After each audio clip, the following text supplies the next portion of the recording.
Et pour l'heure, surtout, revenons-en à notre soirée d'exception, parce que ce n'est pas si courant de pouvoir vous offrir deux réalisateurs tout au long d'une soirée qui ont accepté la proposition de venir parler ensemble de chacun de leurs films respectifs. Donc après Tempête, coup de chose qui nous a fait dire qu'on était en plein dérèglement climatique au Cursal. Et en effet, on n'est pas au bout de nos surprises après l'air marin, même si, Raphaël, je crois que la géographie du film n'est pas tout à fait la même que celle de l'histoire qui l'a inspiré, mais on va y revenir. En tout cas, je ne sais pas, on va peut-être se répéter un petit peu, puisque tout le monde n'était peut-être pas là à 18h30, je suppose. Donc, on disait déjà tout à l'heure qu'ils ne sont pas là par hasard, évidemment parce qu'ils ont réalisé deux films remarquables, qui sont sortis tous les deux cette année, enfin en tout cas dans les derniers mois. Donc Samuel, le film est sorti en février, on avait pu présenter l'avant-première ici au Cursal, et puis Coup de chaud est sorti il y a déjà un an, en fait mi-août dernier.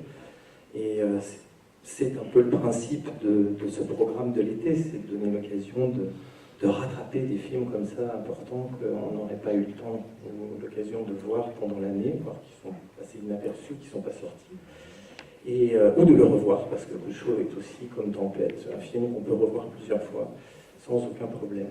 Et donc voilà, donc, en tout cas, troisième long métrage, parce qu'on peut quand même juste citer les deux précédents.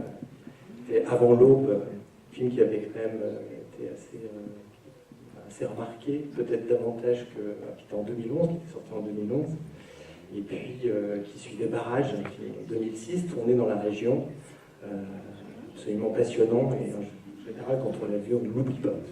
Le film que vous allez voir, c'est un film qui s'appelle donc Coup de chaud, qui est donc sorti en 2015, que j'ai réalisé il y a 2014 déjà. Enfin, le temps au cinéma est un peu étrange, distendu.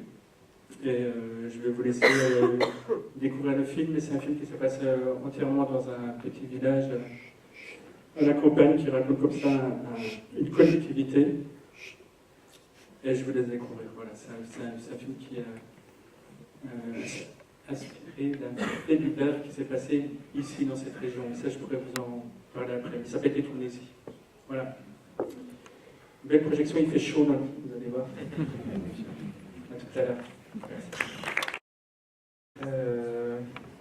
Non, bah déjà, ce qui serait peut-être intéressant, même pour moi aussi, parce que je suis pas super calé par rapport au fait divers original.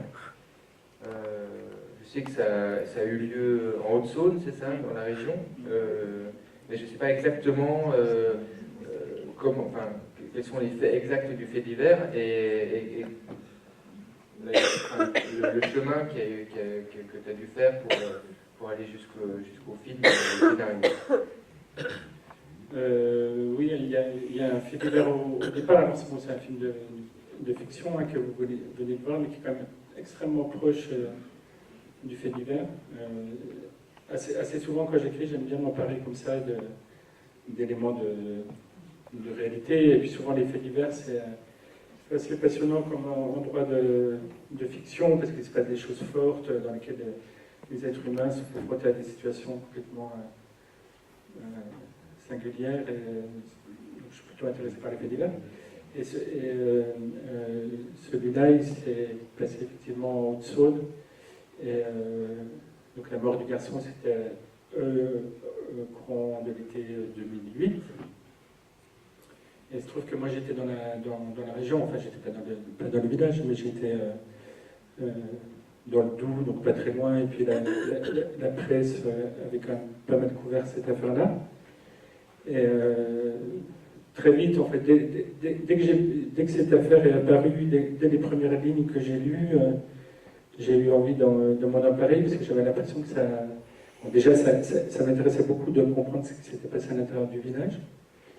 Et puis, j'avais l'impression, au-delà de ça, qu'il y avait un sujet politique dans cette histoire, et qui parlait de notre société, et ça m'intéressait aussi pour cette dimension-là.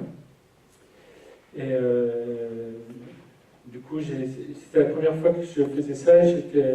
le fait divers m'avait tellement impressionné que du coup j'ai eu envie d'aller à la rencontre du fait divers. J'avais jamais fait ça auparavant, donc je me suis déplacé avec la scénariste sur les lieux du fait divers, dans le village, tout ça. Donc elle a commencé à rencontrer les différentes personnes. Et du coup, il y a eu une gestation quasi documentaire assez longue au départ. Et puis il y a eu deux moments forts qui étaient les procès d'assises, donc de la personne qui a inspiré le personnage de l'artisan Rodolphe Blin dans le film. Donc il y avait eu un premier procès d'assises en 2011, si je ne me trompe pas, ouais, 2011 à Vesoul, où on s'était rendu, donc on avait assisté à la totalité des assises avec la scénariste, et puis c'était une occasion comme ça de recueillir toute une matière, et surtout en fait, chaque personnage du film a été écrit à partir de personnages qu'on a rencontrés au moment de ce procès. Et surtout au moment du procès, il y avait cette figure de l'artisan, moi, qui me passionnait beaucoup, comme réceptacle, comme ça, de la violence du village. Et il y avait le personnage de Joseph, bon, il ne s'appelait pas comme ça, mais qui était très présent, mais en creux, quoi, au moment du fait divers. Donc on a écrit comme ça pendant une année, à partir de tous ces éléments, puis on a eu accès aussi aux éléments de déposition des différents protagonistes. Puis ensuite, il a été rejugé. Il y a eu un deuxième procès d'assises en 2012 à Dijon. Bon, on s'est à nouveau déplacé à Dijon et on a assisté à... Voilà. Et le film s'est vraiment écrit, a trouvé vraiment ses racines comme ça dans une réalité. Et d'ailleurs, plus ça avançait, plus j'étais... je souhaitais quand même retrouver cette forme de réalité tout en passant par un récit vraiment de fiction, puisqu'ensuite on a écrit... mais en s'appuyant vraiment sur les faits, c'est-à-dire les faits sont très proches. Et il fallait à la fois décoller de l'histoire réelle pour que le film trouve son autonomie, et puis en même temps, moi j'avais une espèce de... j'étais animé comme ça par une forme de, je dirais, de devoir moral, quoi, par rapport aux personnes et à ce que j'avais vécu avec toutes ces personnes, quoi, sur cette histoire. C'est quelque chose qui m'a habité en fait pendant tout le processus. Non, juste, il y a un truc quand même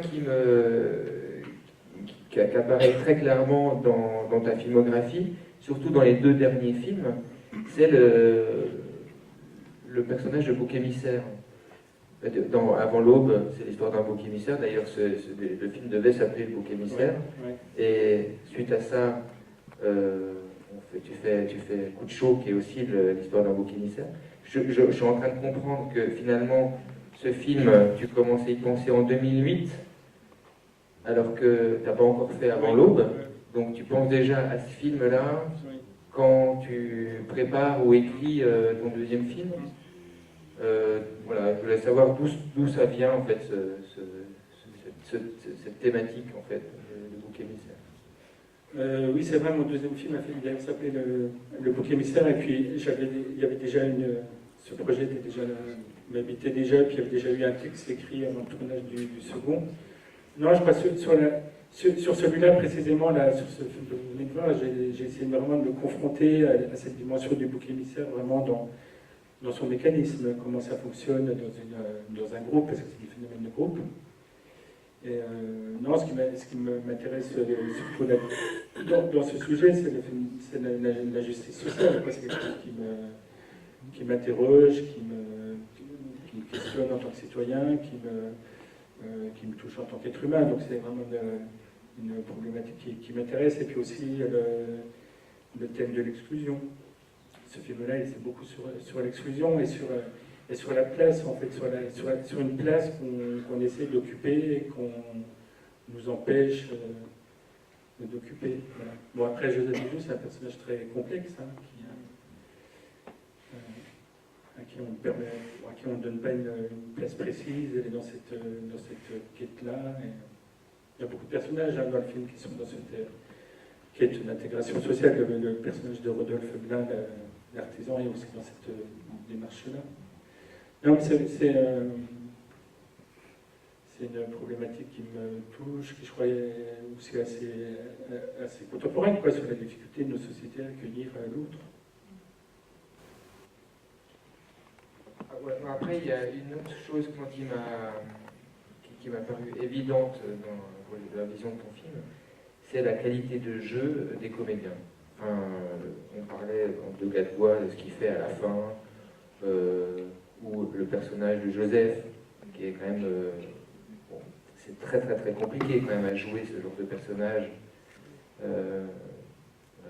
d'autiste ou d'handicapé, ou de... voilà, je trouve aussi que Daroussin est formidable. Moi, je me souviens, j'ai un souvenir de toi pendant ce court-métrage là où j'ai travaillé avec toi, de quelqu'un qui est très très précis sur à la fois le jeu des comédiens, mais aussi, c'est pareil, c'est ce que j'ai eu le sentiment aussi d'une maîtrise de l'écriture aussi très très très fine, quoi. Enfin, c'est vraiment un film traite, enfin, les deux qualités pour moi du film, c'est l'écriture et le jeu des comédiens. C'est un peu le principal d'un film, mais donc je sais pas, est-ce que tu pourrais nous parler déjà du moment du casting, du choix des comédiens, et puis aussi de ta direction d'acteur? Oui, c'est vrai que je suis très attaché, je crois, de plus en plus, je m'aperçois de plus en plus dans mon travail, mon obsession, c'est l'acteur. Mais c'est pas l'acteur pour l'acteur, c'est-à-dire que ce qui m'intéresse, c'est le personnage. C'est d'aller vers le personnage, et j'ai l'impression, en tout cas dans mon travail, que tout le travail de mise en scène découle de la question de l'incarnation et de faire en sorte que le personnage qu'on fait exister dans un contexte extrêmement artificiel, parce qu'un plateau de tournage est totalement artificiel, en tout cas moi dans ma pratique, et ce que je cherche, c'est une forme de vérité, quoi. J'ai une espèce d'obsession comme ça de voir les personnages apparaître et avoir une espèce d'autonomie comme ça sous mes yeux. C'est quelque chose d'assez magique, extrêmement troublant, moi, c'est ce qui me touche le plus, quoi, sur un plateau. C'est le moment où le jeu de l'acteur disparaît pour dévoiler le personnage. Et sur ce film-là, j'avais envie d'une... Bon, il se trouve que moi, j'ai grandi dans un petit village, aussi petit que ça, dans le milieu rural, et je connais bien ce milieu, et donc j'avais vraiment envie presque d'une approche documentaire du jeu, une espèce de vérité comme ça dans le jeu. Et donc je me souviens que j'ai travaillé avec une directrice de casting qui fait beaucoup de films, elle s'appelle Brigitte Moidon, elle fait beaucoup de films, elle distribue plein de comédiens. Et je me souviens qu'au tout début, quand elle avait reçu le projet, qu'on avait commencé à en parler, elle m'avait dit qu'elle voyait deux voies possibles pour ce film-là. C'était soit la voie des acteurs, soit d'aller vers des acteurs non professionnels. Et c'était une discussion qu'on a eue assez longtemps aussi avec les producteurs, parce qu'aller vers les acteurs non professionnels était intéressant aussi comme démarche, mais extrêmement complexe. Et surtout pour le personnage de Joseph Bouzou, parce que le handicap, c'est extrêmement compliqué à jouer.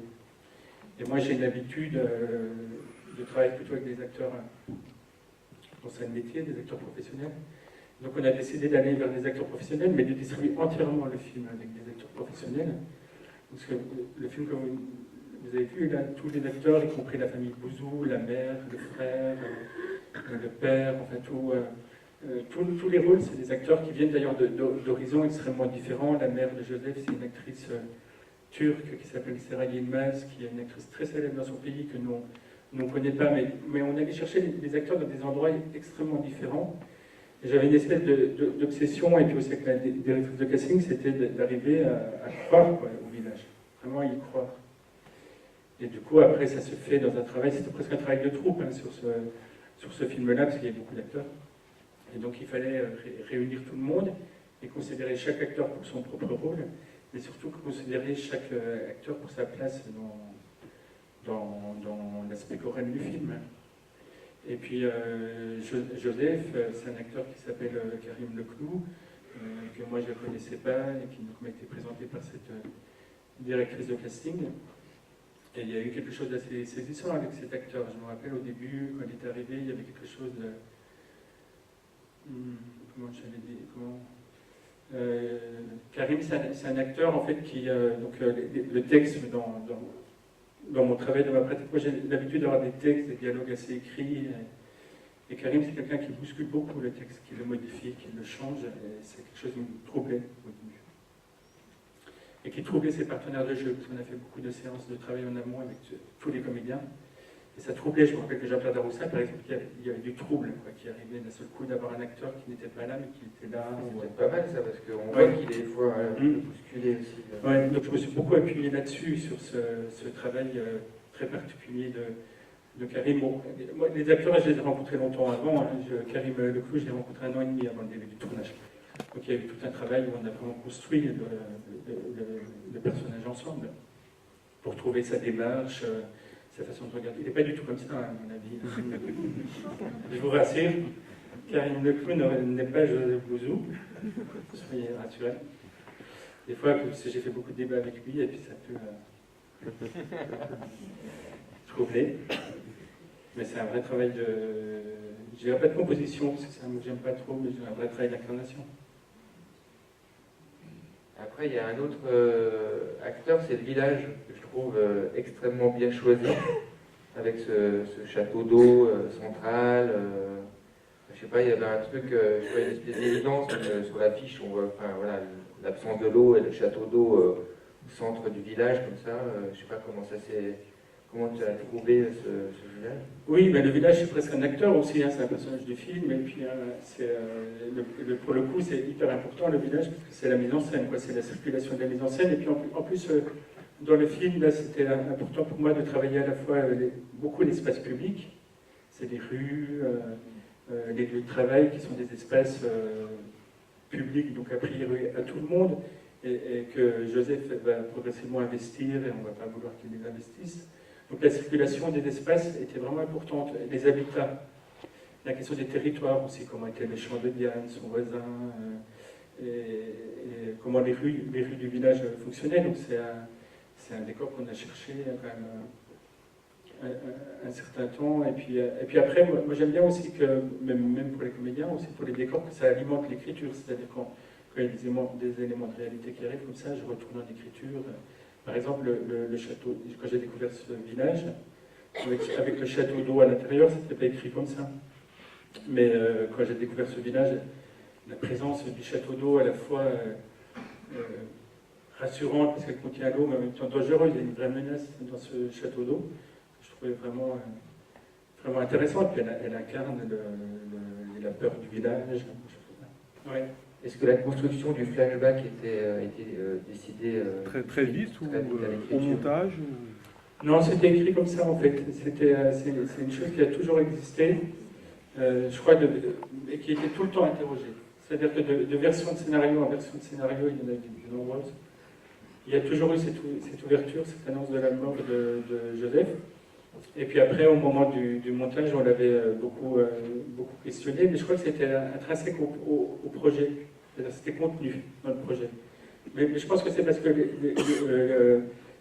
l'histoire du film, c'est une histoire tragique, et de l'annonce de cette violence au début,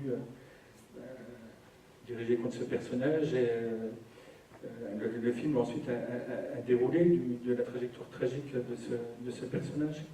Et puis ça m'intéressait aussi de démarrer comme ça le film dans un truc très sombre, noir, avec cette pluie qui n'est pas du tout une pluie rassurante, mais qui est une pluie très noire, avec ce personnage d'ailleurs où on ne sait pas très bien si quelqu'un l'a blessé, ou si c'est lui qui a fait du mal à quelqu'un, enfin s'il y a eu une rixe, une bagarre. Simplement, il y a un élément de violence au début. Il y a un personnage qui s'écroule comme ça, qui a l'air très mal en point. Et ensuite, j'avais envie de réouvrir le film dans la lumière de ce cimetière, où le personnage réapparaît de manière extrêmement vivante et de manière un peu désordonnée. C'est-à-dire que le fonctionnement très particulier de Joseph est mis en place quasiment dès la séquence du cimetière, où c'est à la fois un personnage attachant, qui peut avoir comme ça une espèce de choses un peu touchantes, parce qu'il est attiré par ce petit Angelo, et en même temps, c'est un personnage qui dérange, parce qu'il arrache des fleurs sur un cimetière, il marche sur des tombes. Donc l'ambivalence du personnage est mise en place dès le début. Puis en même temps, c'est un personnage qui est mis à mort, hein, dès le début. Donc le film raconte la mise à mort de ce personnage, et va dérouler comme ça Et puis, je crois que ça ne m'a jamais vraiment intéressé de créer un suspense autour de la mort de Joseph. Par contre, c'était important pour moi d'entretenir comme ça une incertitude sur le coupable. Ça, c'était important pour moi. C'était dans le dispositif du film d'avoir ce récit choral, collectif, et qui a tué. Et pourquoi surtout. Mais en même temps, l'enquête est très courte dans le film. À partir du moment où il y a le meurtre et le moment où on sait qui a tué, c'est très court finalement, parce que moi je me suis raconté que dans l'Est républicain, tu dis que tes films s'incarnent dans des choses beaucoup plus policières que les miens. Mais en même temps, c'est pas un film policier, Coup de chaud, parce que c'est pas une enquête. On sent bien que ce qui t'intéresse dans le film divers, c'est effectivement le lien humain, le rapport humain, etc. Et c'est pas du tout de l'enquête policière. Non, j'en parle d'ailleurs pas tellement comme d'un film policier, j'en parle plutôt comme d'un film noir. S'il faut catégoriser les films, je dirais plutôt un film noir. Non, ce qui m'intéressait surtout, c'était le mécanisme collectif, c'est-à-dire comment tous ces individus allaient se fondre dans une masse collective dirigée contre Joseph. C'était surtout ça qui m'intéressait. C'est-à-dire de montrer comment tous ces individus, et puis j'ai essayé de m'attacher comme ça à la description des uns et des autres en montrant leurs problèmes, c'est-à-dire que Diane, par exemple, la paysanne, elle a ses difficultés, l'artisan qui arrive, il a ses difficultés, le maire, il a ses difficultés de gestion du village, la dame âgée, elle a ses difficultés de solitude, enfin, ils ont tous des difficultés qui leur sont propres et très, très individuelles. Et à un moment donné, quand Joseph devient un problème central, collectif, c'est un groupe qui avance. Donc ça, c'était un des paris, comme je m'étais donné sur ce film-là, c'était de montrer comment l'individu se fond dans le collectif, et dans une masse un peu indifférenciée et dangereuse, parce qu'elle est animée par une même certitude. Mais je voulais faire en sorte que le film mette à mal cette certitude, mais tardivement, et c'est le rôle de l'enquête. L'enquête, elle est là pour replacer chacun des individus à leur place d'individus et non pas de groupe, et de dire, ah ben là, vous avez une responsabilité, vous, et peut-être que ce que vous avez vu n'est pas exactement ce qui s'est passé. Parce que le film décrit ce mécanisme de la rumeur, quoi, qui est fondé sur des choses réelles, tangibles, et d'autres qui sont de l'ordre du fantasme. Donc c'était vraiment ce trajet de l'individu vers une masse collective pour retrouver des individus totalement désemparés à la fin, au moment de l'enquête, ou à la fin quand ils se retrouvent à cette table de café, où c'est des individus qui ont tout perdu en s'acharnant sur Joseph. C'est-à-dire qu'ils ont oublié de regarder leur propre problématique. Diane, par exemple, c'est quelqu'un qui s'effondre. Et à l'intérieur de ça, il y a un personnage, qui est le personnage particulier de Rodolphe Blanc, qui lui va absorber totalement la violence du village en étant un peu à la marge. C'est un personnage marginal aussi, Rodolphe Blanc, et qui va absorber cette violence et qui va la faire rejaillir en direction de Joseph. Donc c'était ce mouvement souterrain aussi qui m'intéressait, de la rencontre entre Joseph et Rodolphe. Presque écrit comme un conte moral, en fait. Oui, sur la chaleur. Oui, ça c'est vraiment une chose qui est totalement écrite. Je crois que la chose la plus fictive dans le scénario, c'est la canicule. C'est-à-dire que le fait divers, en fait, s'est déroulé sur un certain nombre d'années. Il s'est déroulé depuis l'installation de cette famille dans le village, avec ce garçon, qui était petit encore, jusqu'à sa mort. Donc c'était très long. C'était un processus lent, complexe, où Joseph pouvait être à la fois accueilli, d'une certaine manière, il pouvait y avoir parfois une écoute, et puis à un moment, ça n'a plus été le cas, il était totalement rejeté. Et quand on a beaucoup buté avec la scénariste, on se disait, mais on ne peut pas raconter cette histoire sur 20 ans, quoi, ou sur 15 ans, c'est trop compliqué. Et on avait l'impression qu'il fallait la raconter de manière plus courte et plus dense, et dans une espèce d'accélération comme ça. Et donc on cherchait une espèce de catalyseur de violence comme ça qui accélère la tension dans le village, et c'est comme ça que la canicule est arrivée. Mais parce que j'aime bien aussi travailler le climat, j'aime bien comment le climat agit sur les personnages. Et là, il y avait quelque chose avec cette canicule qui s'abat sur le village, c'est une chaleur concrète, mais c'est aussi une chaleur métaphorique, quoi. Il s'échauffe, et puis au-delà de cette canicule, c'est une crise sociale. Et c'est vraiment la description d'une crise sociale à un moment donné, dans un groupe. Et c'est ça qui précipite la tension. D'autant plus que les agissements de Joseph sont liés à ça. Donc on va faire cette pompe, par exemple, le vol de la pompe. Moi, ce que j'ai ressenti, c'est que la non-action des gens face à cette personne, à ce comportement, peut être aussi violent que quand Diane prend le bâton et va sur lui. Ça peut faire autant de dégâts de ne pas agir, surtout si ça a duré sur 20 ans, qu'une action. Vous voyez ce que je veux dire? Oui, je suis entièrement d'accord. C'est-à-dire que l'inertie peut être encore plus violente. C'est-à-dire que Diane, elle est extrêmement violente et expressive. D'ailleurs, elle a fait un travail super, la comédienne Carole Franck. Mais elle est très droite. C'est-à-dire qu'il y a une chose qui est très précise, moi je trouve, dans la direction de sa colère. C'est-à-dire que pour moi, jamais, même si le film peut entretenir un peu le doute, jamais cette femme aurait pu le tuer. C'est-à-dire parce qu'elle exprime sa colère. C'est-à-dire la colère exprimée, et puis de manière assez juste, parce que Joseph, moi j'ai énormément d'attachement pour ce personnage de Joseph, forcément en écrivant ce film, mais je peux aussi très bien ressentir ce que cette femme ressent. C'est-à-dire, je comprends l'agacement des villageois, la tension qui monte, toutes ces choses-là. Mais par exemple, le personnage qui est totalement dans l'inertie et qui va se montrer le plus violent, c'est l'artisan. C'est-à-dire que lui, il se tient à distance et il se laisse empêtrer dans cette angoisse qui se mêle d'ailleurs à la sienne, à sa difficulté de travail, de couple, etc. Donc c'est un personnage qui est par exemple dans l'inertie. Mais le film fonctionne comme ça. La pompe, oui, le vol de la pompe, c'est une accélération, mais le film est construit comme ça, c'est-à-dire que Joseph, il est présenté au début comme ce garçon qui rentre chez les uns et chez les autres et qui discute, parce que lui, ce qui l'intéresse, c'est d'aller discuter avec les gens. Mais sauf que quand il repart, il embarque souvent une bricole, souvent liée au travail. Donc c'est un peu difficile parce que lui ne travaille pas.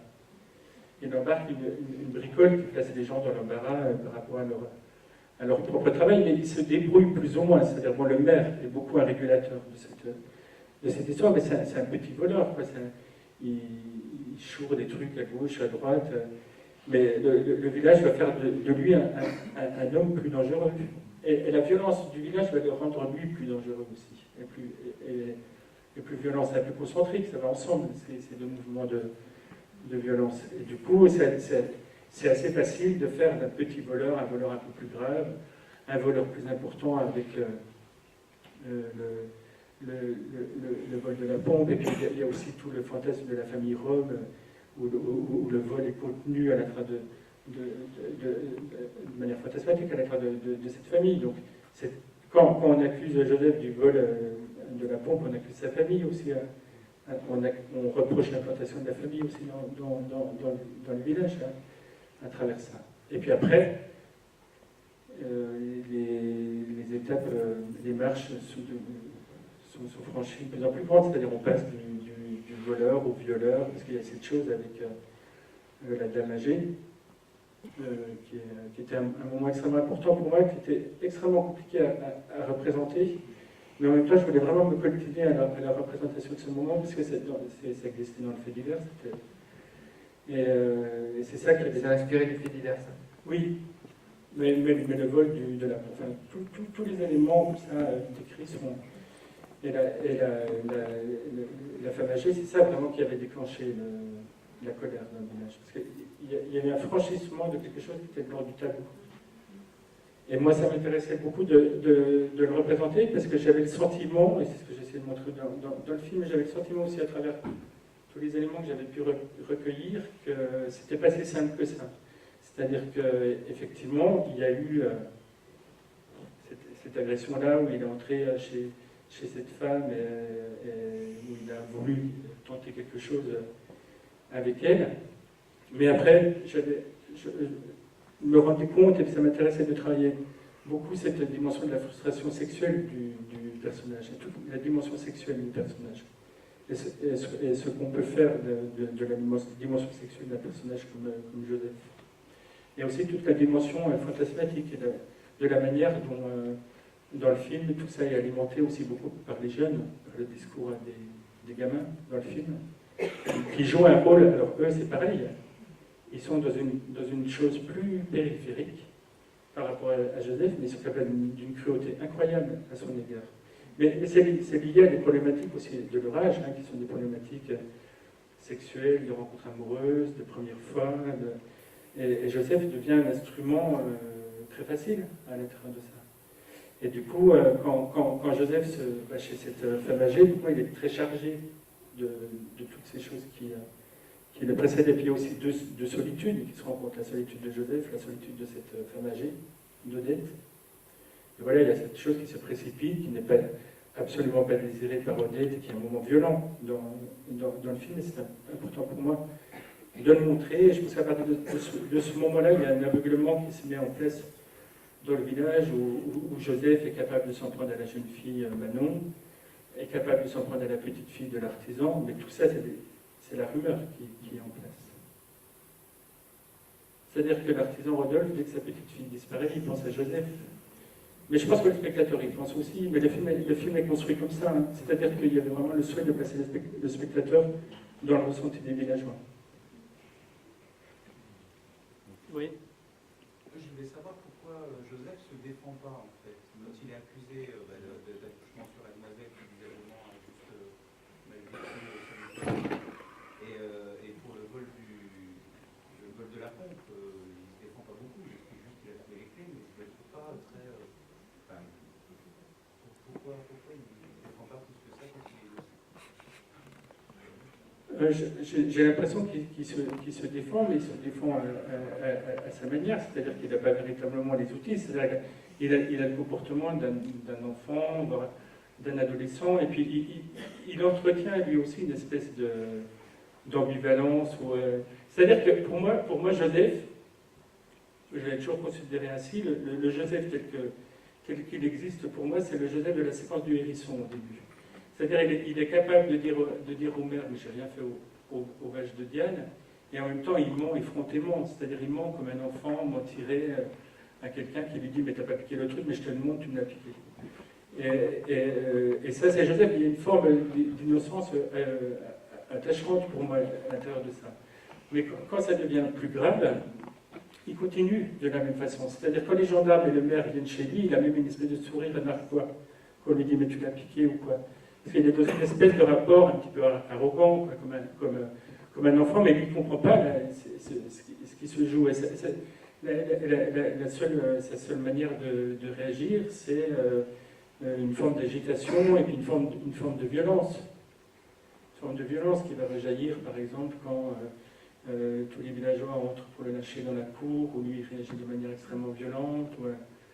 Je pense qu'il n'a pas les outils. Et puis pour Manon, l'histoire de Manon, la jeune fille, je pense qu'il est dans son fonctionnement, dans sa réflexion de l'histoire qu'il entretient avec Manon.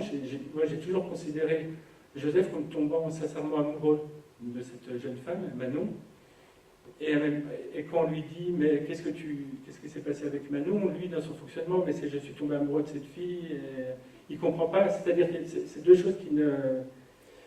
Le questionnement des villageois sur l'agression sexuelle n'est pas du tout le sien, il n'est pas du tout dans ce rapport-là. Même quand il va voir Odette, enfin la femme âgée,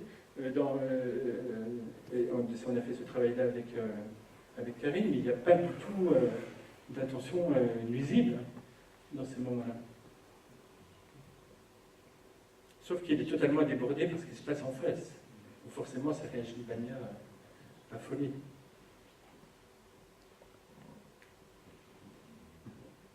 Oui, je me permets juste de dire que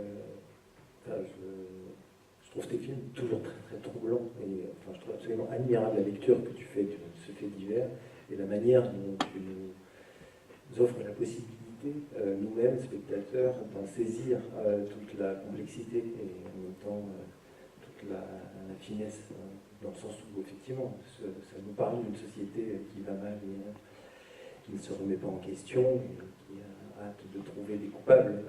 C'est tellement plus simple. Et Joseph, à cette heure-là, touche juste à chaque fois. Et c'est extrêmement violent de s'entendre dire ce qu'il dit à chacun.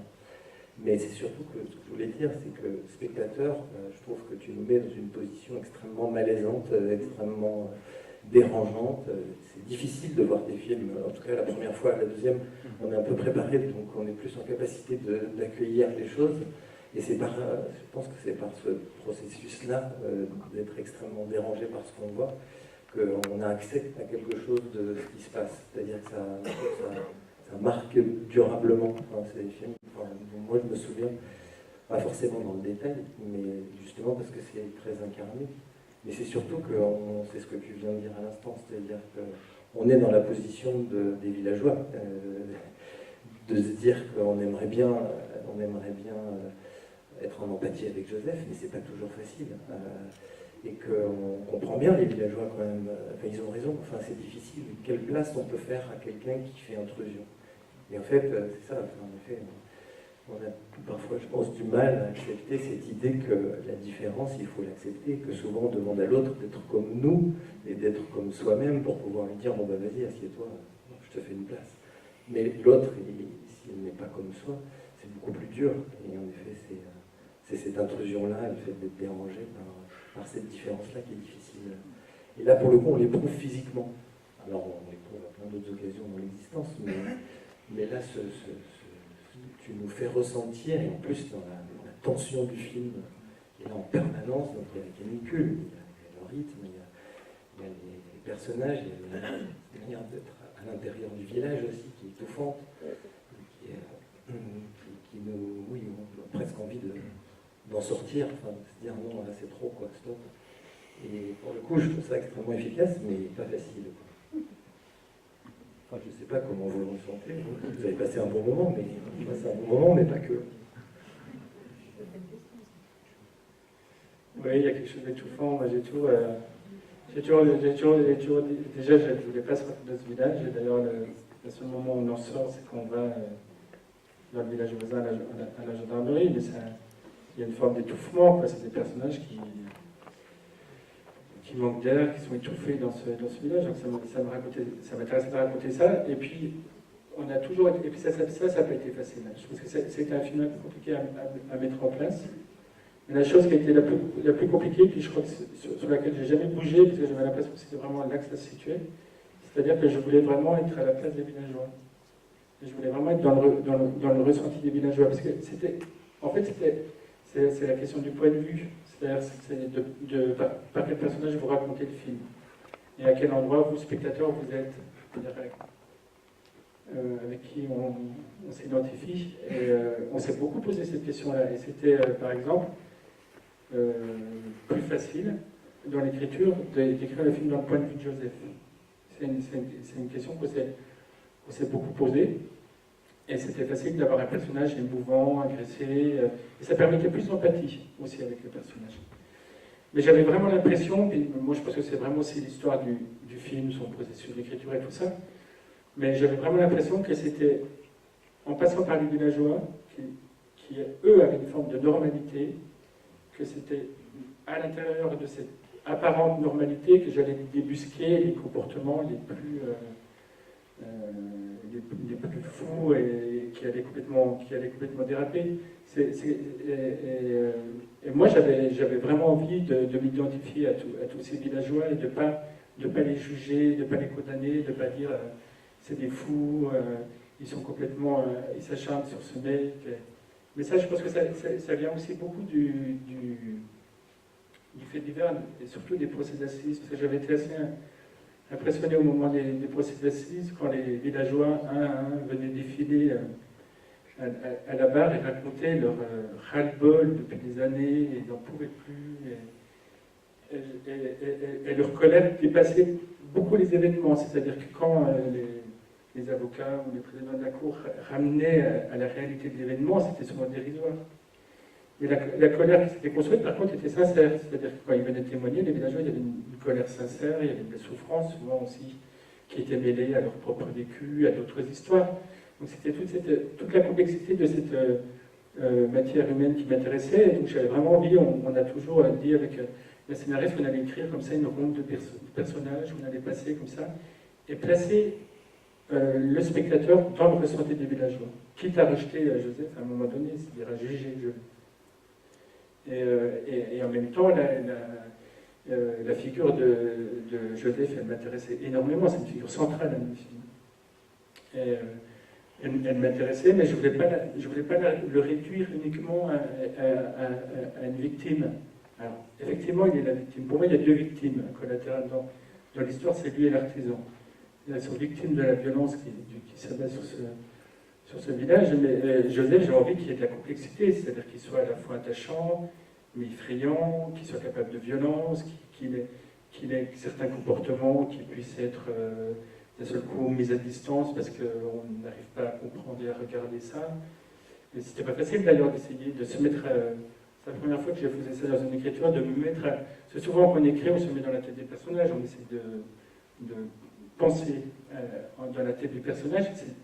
Penser dans la tête de Joseph, c'était un exercice très particulier, où il y a eu tout un travail comme ça, où j'ai eu besoin aussi de m'appuyer beaucoup sur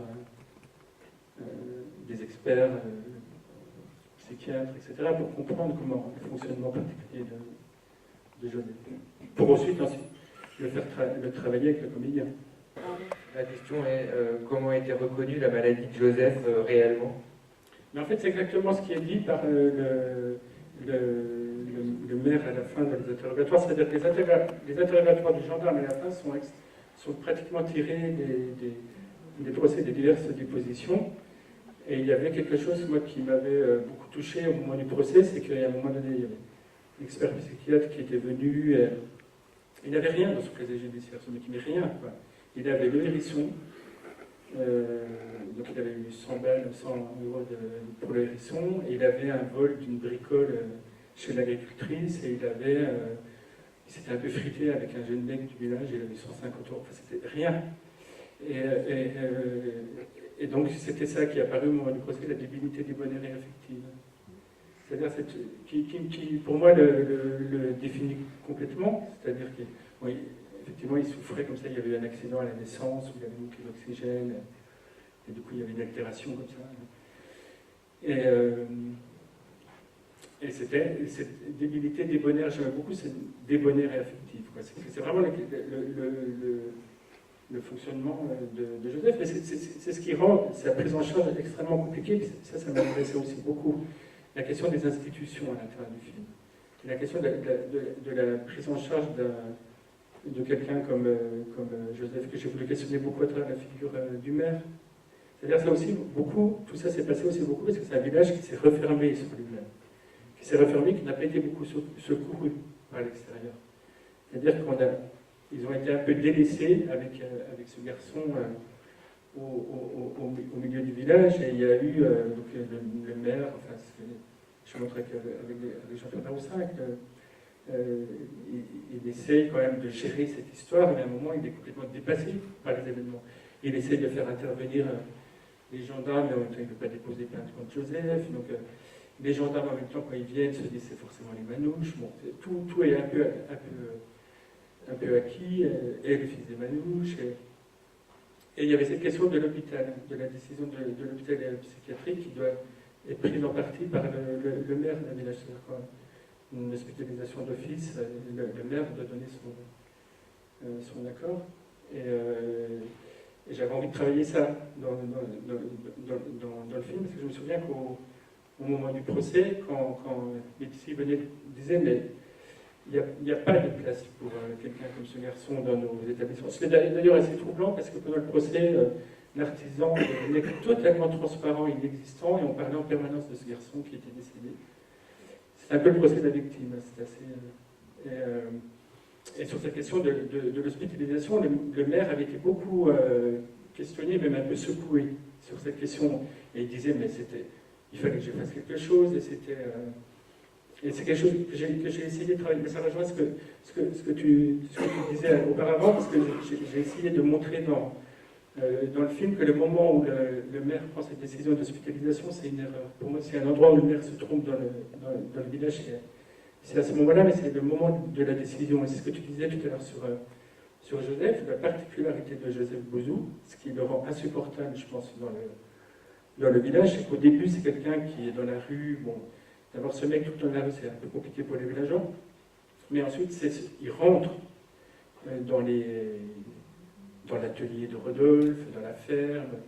Mais ensuite, il rentre dans les maisons. Et quand il commence à rentrer dans l'espace intime, chez Odette, par exemple, là, il franchit vraiment une ligne rouge. Mais la ligne rouge qu'il franchit, et qui est insupportable pour les villageois, c'est qu'il rentre dans leur tête. Et quand il va débusquer chez les uns et les autres leurs failles profondes, c'est ce qu'il fait avec Diane, par exemple, elle lui dit « t'as pas de mec, t'as pas de fils ».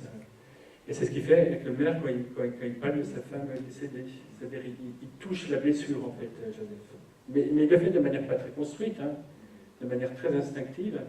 Et c'est ce moment-là où le maire fait appel à l'hospitalisation. Auparavant, quand c'est discuté au conseil, le maire n'a pas l'air très chaud pour y aller. Mais quand Joseph l'agresse, il va à un endroit trop intime, trop sensible, il appelle l'hôpital. Mais ça échoue, 3 jours après, il est de retour. Ça échoue sans doute parce que la décision n'est pas la bonne. Mais en même temps, je comprends que la décision, que la gestion de Joseph dans le village est extrêmement complexe.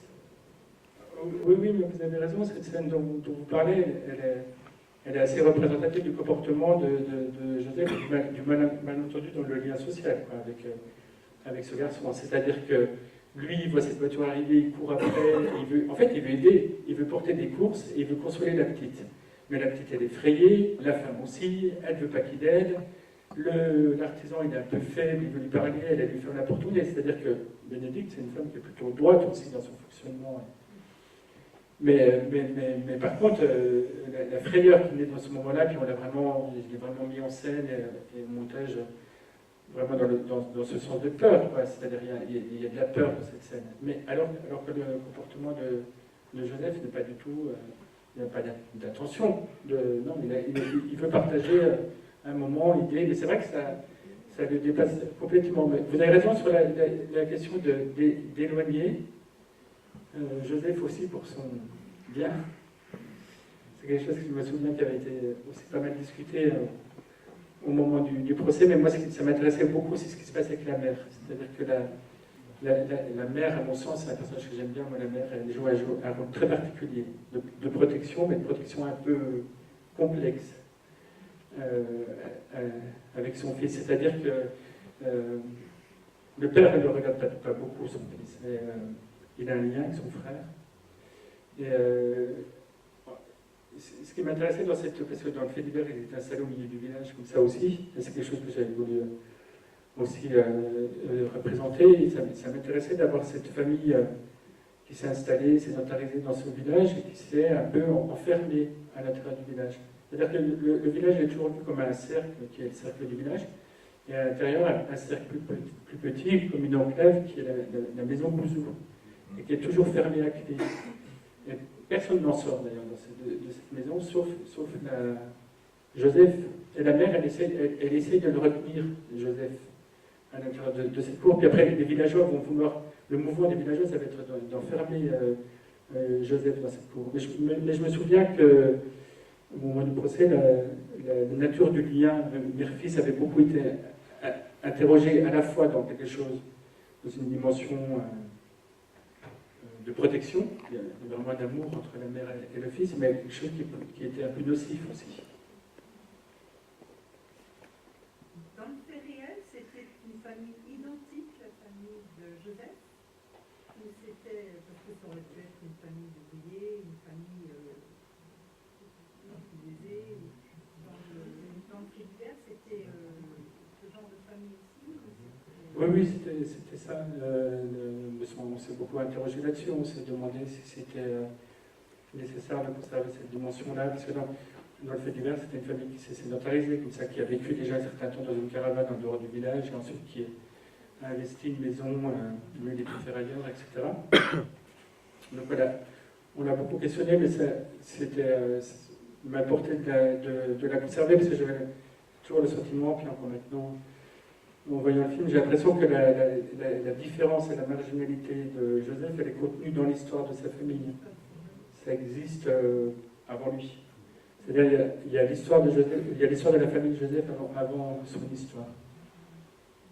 Avec cette particularité du garçon qui, lui, a ce handicap et qui ne travaille pas, parce que la famille Bouzou, même si les villageois disaient « foutent rien », il travaille. C'est-à-dire, le père sort, il va chercher sa ferraille, il revient, enfin, ils font leur business.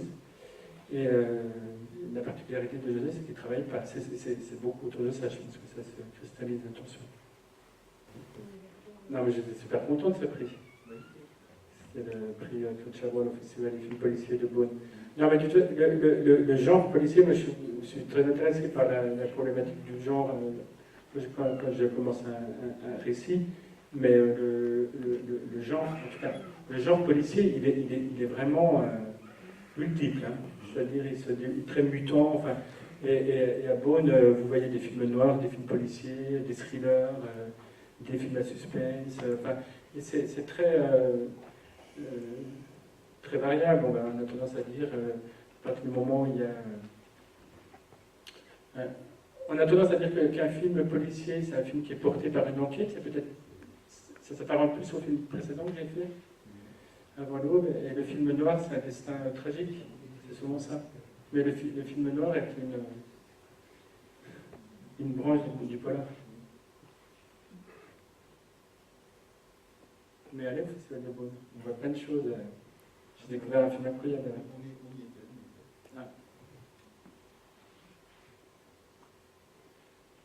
Eh ben merci. On dit merci à Jean-Michel. Merci bien. Merci Jean-Michel.